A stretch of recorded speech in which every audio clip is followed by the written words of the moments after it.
If you want to hack your sleep, yeah, if you can do that. I've tried that before, and I didn't like having anything on my face. But if you're trying to make your sleep better I mean, it's great to sleep well, and dreaming is a blast. I always have the coolest, funnest dreams. I sometimes go, all right, I get to sleep tonight because I know I'm going to have fun dreams. Which raises a question I want to ask you in a second.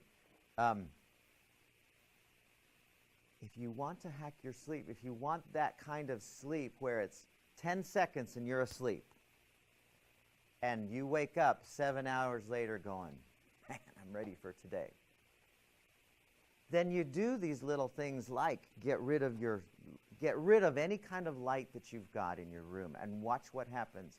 Get rid of any sound possible in your room and watch what happens. Get fresh air in there and watch just test it, experiment, and see what happens. I don't care if you can sleep a whole night or sleep for 6 or 7 or 8 hours and you're in a thunderstorm. Actually, that would be kind of peaceful for some of us. As long as you're sleeping, then go for it. Whatever it looks like. I don't care.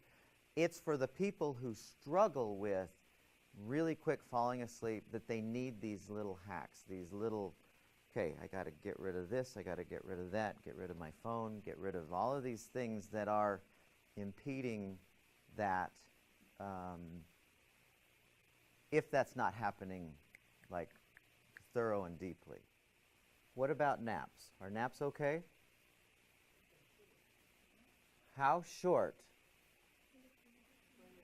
So here's 2 studies I want to tell you, because I'm a fan of naps. But the research, and there's 2 pieces of research. One was done in Australia, the other was done in New England somewhere. I forget where it was done. And it was with college students, and they measured them. They'd have them take a nap, and then they'd wake them up at like 10 minutes, 11 minutes, 12 minutes, 13 minutes, and on up to 2 hours. And then they would assess, they'd ask them, how do you feel? And it was such a big number of students who were involved with this.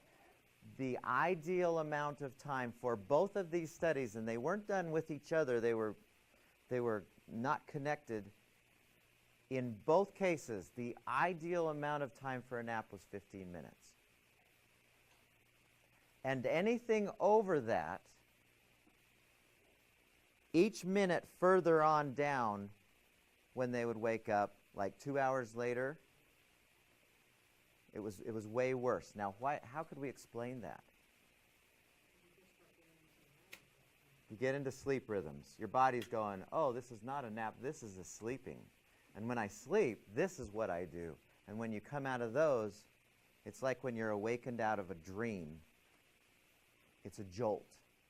I mean, sometimes a 2-hour nap is the right thing. But on a daily basis, if you're going to be a nap person,